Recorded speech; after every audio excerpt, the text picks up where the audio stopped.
Rollins, and I'll be reviewing them both today. Starting with story, and Life is Strange is maybe the bar that all other story games can be compared to.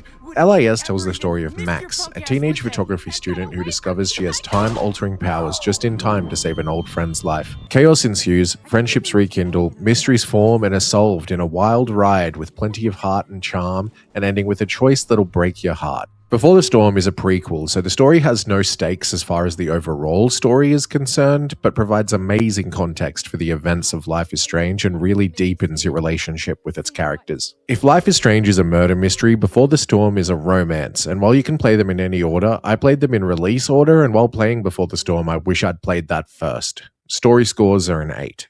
On to World, and the setting for both games is the town of Arcadia Bay, Oregon. Across both games, you visit plenty of locations, and the games do really well to capture the small and boring seaside town vibe. The world looks gorgeous, the art style in these games is amazing, but the playstyle is a little linear. I feel the game could benefit from a bit more free reign, but the devs learn that later in the series.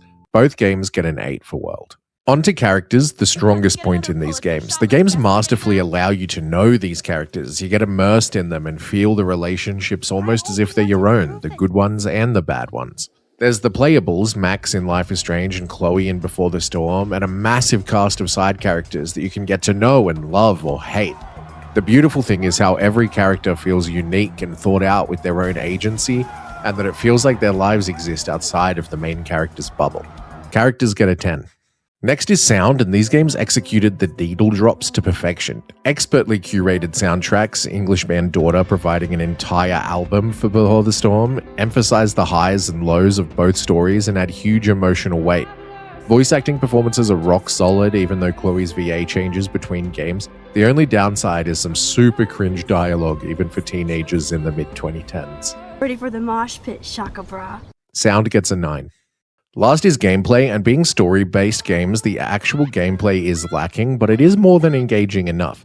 The core gameplay comes from dialogue choices and a mechanic unique to each playable character. Max's rewind power and Chloe's back talk that you use to pass obstacles and solve puzzles throughout the game. For example, this part where you need to rewind a bunch to get all the required information, or you can just spill Frank's beans a bunch of times.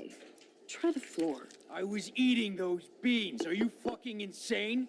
I was eating those beans! Gameplay gets a 7. Overall, these two games provide an excellent 1-2 punch. They complement each other beautifully, and I really can't separate them in terms of quality. If you're going to play one, play them both. These games enter the leaderboard at 9 and 10th with a score of 8.4. Thank you for watching it to the end. Do you think that Life is Strange is uber cool, or is it hella bad? Let me know in the comments.